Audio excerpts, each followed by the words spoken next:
as Tom said, my parents came to Canada and settled in Montreal in 1961. And my parents, when I was young, sent me to a French lycée in Outremont. And my initial exposure to history was these beautiful French history books with beautiful images of Charlemagne and François Ier, Napoleon, Louis XIV. And my only exposure really to Polish history was on Saturday mornings when I went to Polish school. I learned about Mieszko I and Kazimierz Wielki. But for some reason, like, none of my friends at school, Monday to Friday, had any idea what I was talking about whenever I brought up, Mieszko I. So my father was a very proud Pole, nationalist, became vice president of the Canadian Polish Congress during the 70s and 80s. And when he wasn't teaching at Concordia University, where he was the chairman of the philosophy department, a lot of his free time wasn't free at all. He was seen to me every day in endless telephone conversations in Polish,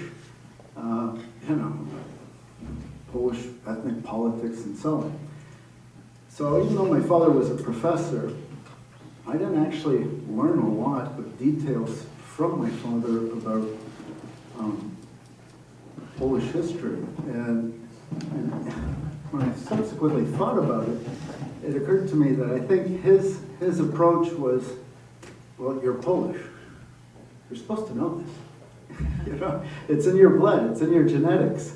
All Poles know just automatically about Czechimaj and Mieszko I. So my real gateway to Polish history was through my grandfather. So Stanisław Kavchak, my father's father, was a Polish patriot, lawyer, officer in World War I and World War II, and a victim at the Captain Forrest Massacre in 1940. In World War I, he had been studying law at Jagiellonian University in Krakow when he was conscripted into the Austrian army, and he fought in the battles of Galicia and the battles of the Isonzo.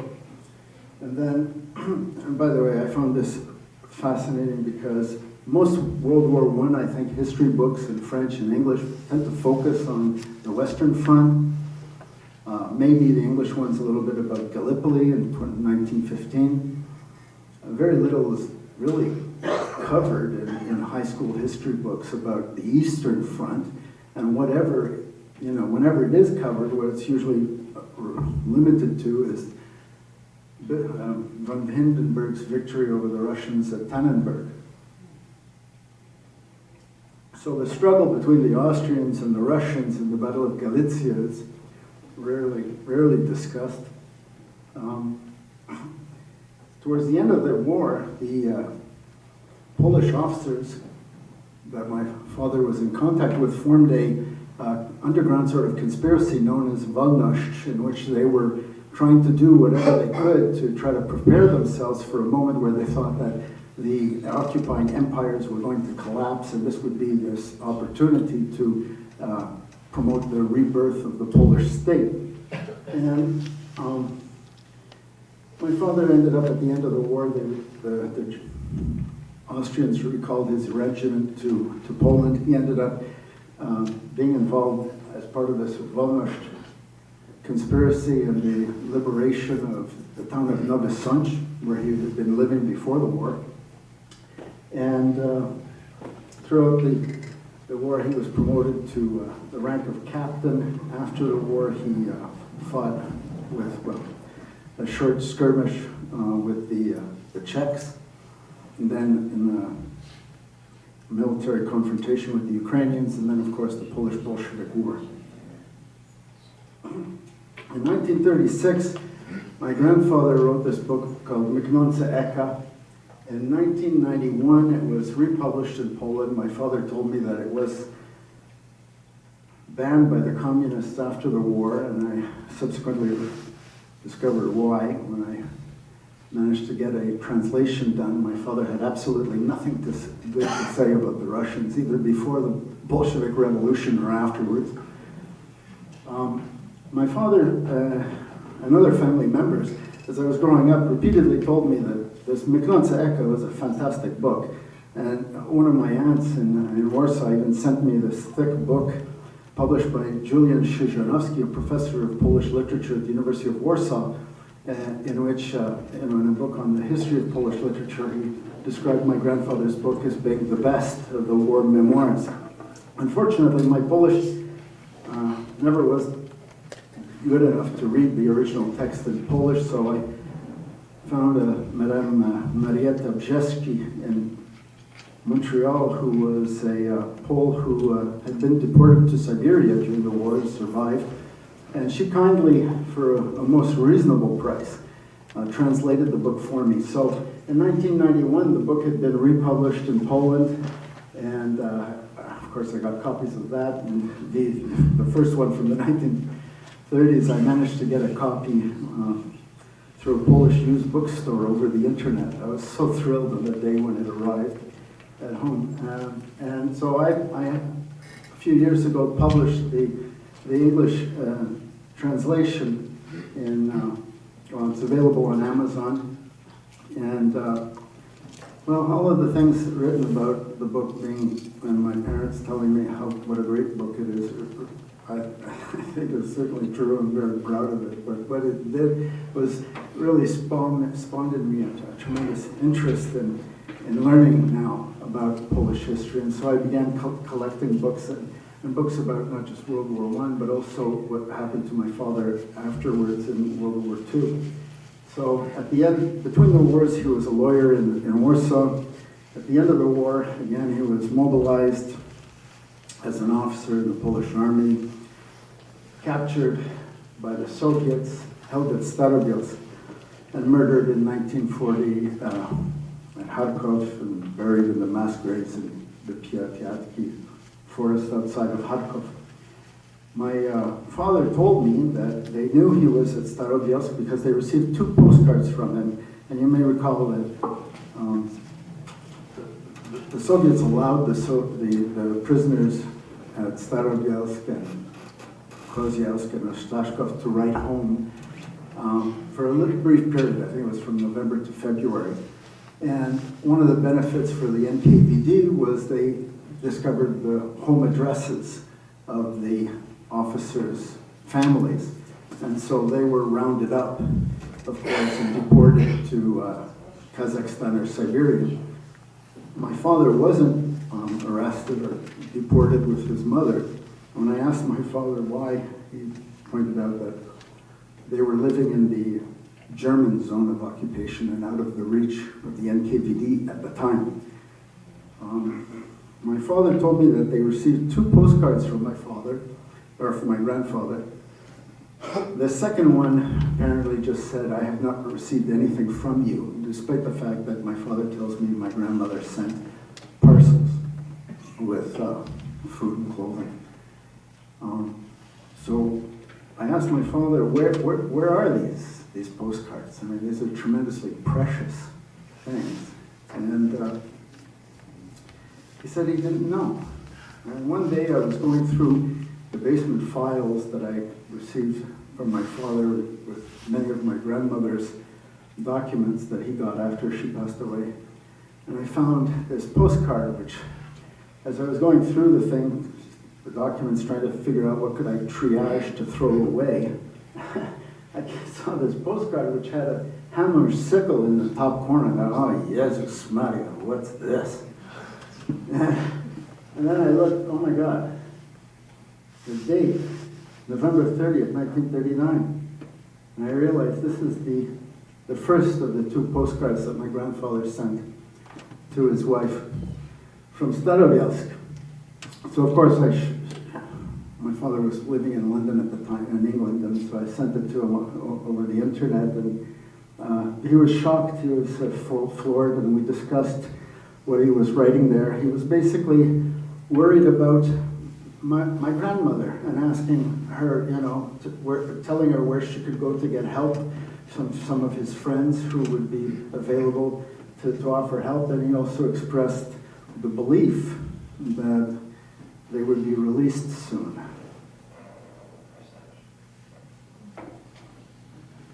One interesting thing about this postcard that I discovered a while ago, you'll notice at the top, the right corner of this first side with the addresses, that there's the rubber circular stamps, right? So normally on the postcards, right, you put a stamp, you lick the stamp, stick it on, and it gets at the post office stamped.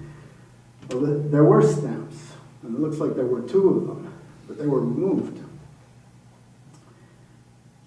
I put this image on a Facebook World War II, enthusiast Facebook group page. And one person made the comment that the stamps that were there were probably removed by the NKVD. Any guesses on why they would have done that? What? The date? Because of the date on this? The date is one guess. Any other guesses? Place. What? Place. Post office place. Okay, date, place. Any other potential ideas? Stalin. Use them again. Use them again, okay. Well, I don't know if any of those are the real reasons, but the suggestion that I received was that the KGB, or NKVD at the time, probably removed the stamps in order to check the back to see whether there was any coded message. Now, when I read that, I immediately thought, if my mother was here, she would probably react by saying, "Ashte świnie psiakry."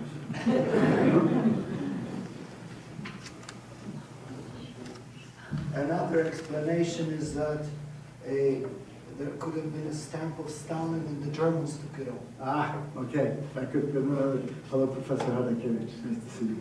Because counterintelligence measures took place in the camp, Right. not necessarily the Soviet post office. Right. Thank you. Okay, so a couple of years ago, I became obsessed somewhat with getting every book I could in English about Katyn that provided some information and contributed to the historic puzzle, right? Before the Gorbachev, admitted on behalf of the Soviet government, effectively, that this was a Soviet crime, many of the books before hinted in that general direction, but didn't have the confirmation because of many reasons, including the fact that nobody was allowed to visit the Katyn and see the official archive documents and so on. After 1990, of course, many books were written by historians once they had access to the archives and so on.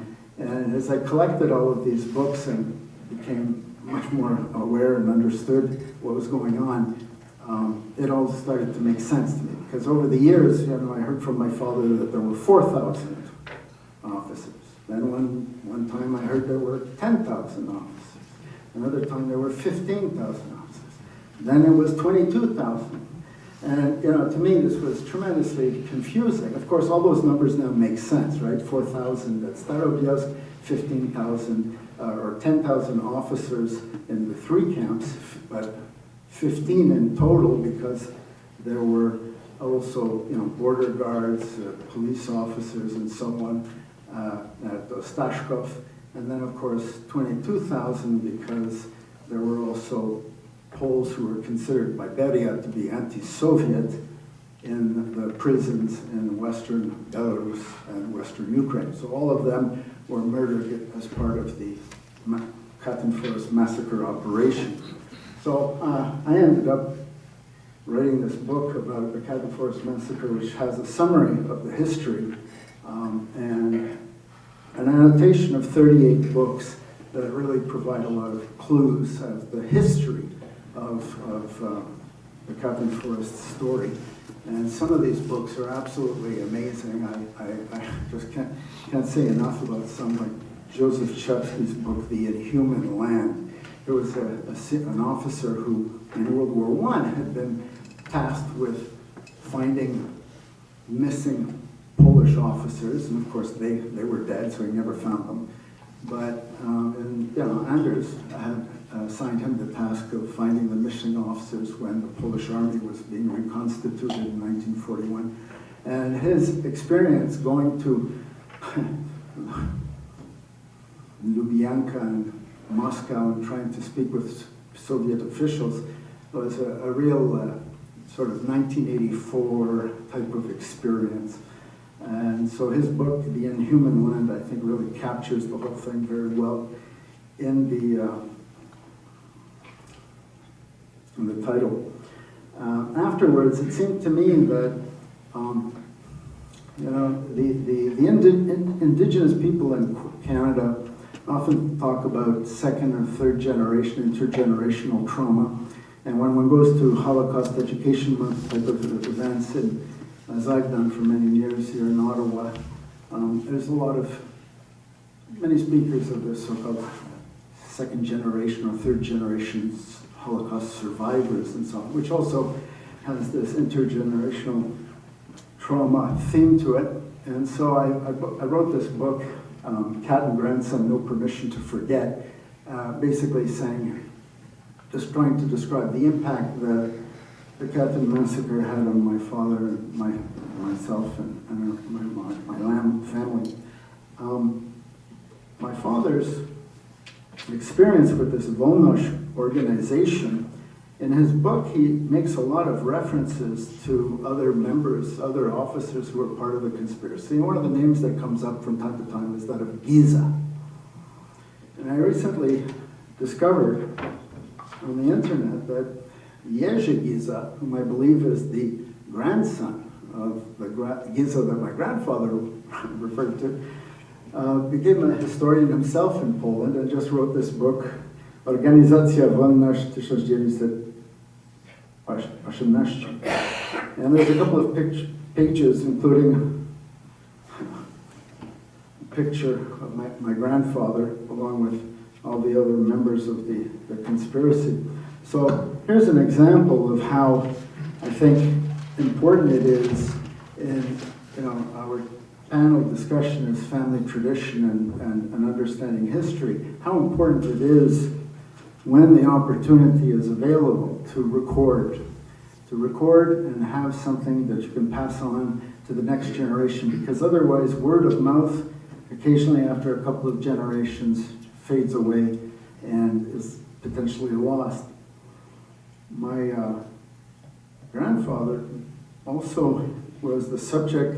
Recently, I was contacted by a Polish university student who told me that he was working on a thesis at a university in Poland on Polish independence in 1918, and he was focusing on my grandfather. And he visited the Polish military archives and sent me copies of, electronically, 140 pages from my grandfather's files relating to the medals that he was awarded after the war and after the Bolshevik War. And then just recently, the gentleman sent me his thesis on my grandfather. Of course, it's in Polish, so I understood some of it, and all I can say is thank God for Google Translate. I asked him if I could, if he would consider, publishing this, and if it'd be possible to publish as a English text, because it seemed to me that it would be a great sort of accompanying study guide to my grandfather's memoirs. And he told me that the thesis was actually the copyright and property of the university, but he was going to check. So that's that. My father,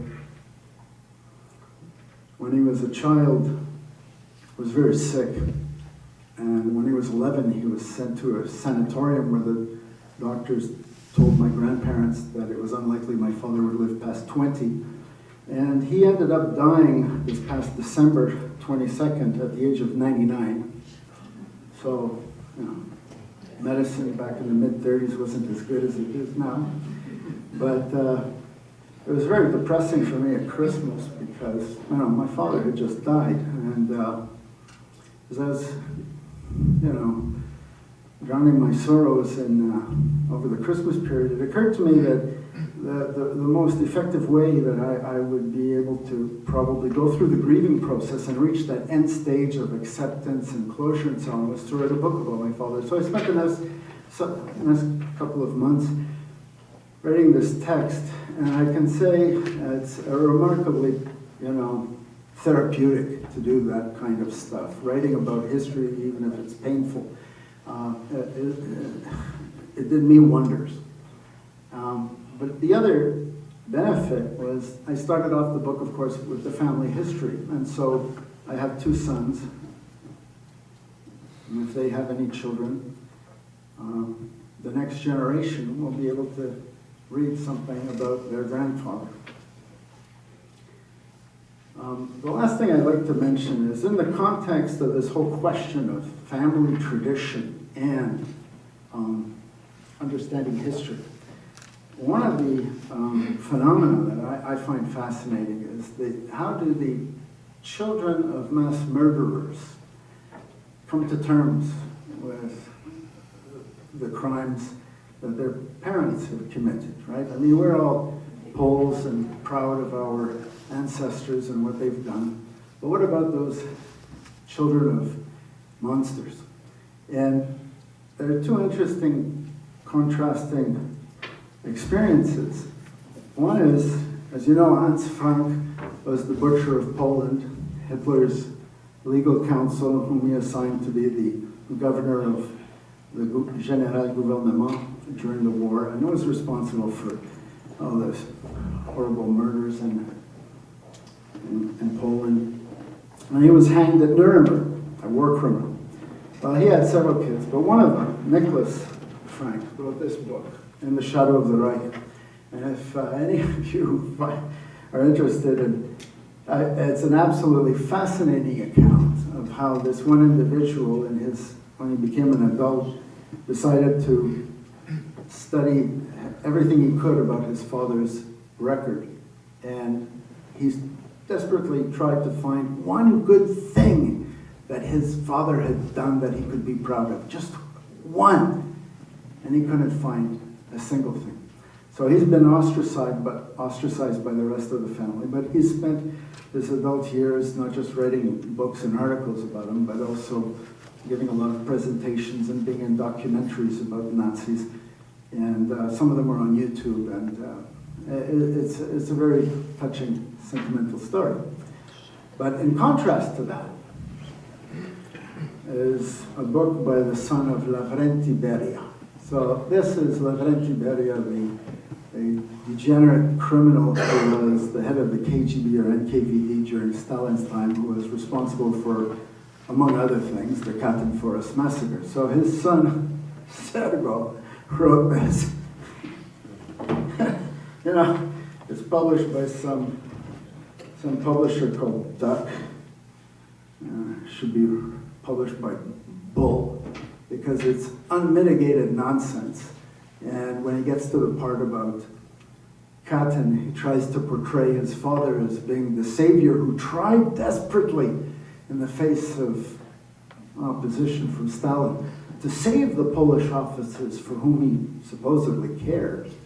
And of course, this is all absolutely unbelievable misinformation, and it's really hard to contemplate the fact that he may actually believe that. He may believe it, but there's so much there that's such fiction that it really is something that should be in the fiction section of the library. So on that note, thank you very much.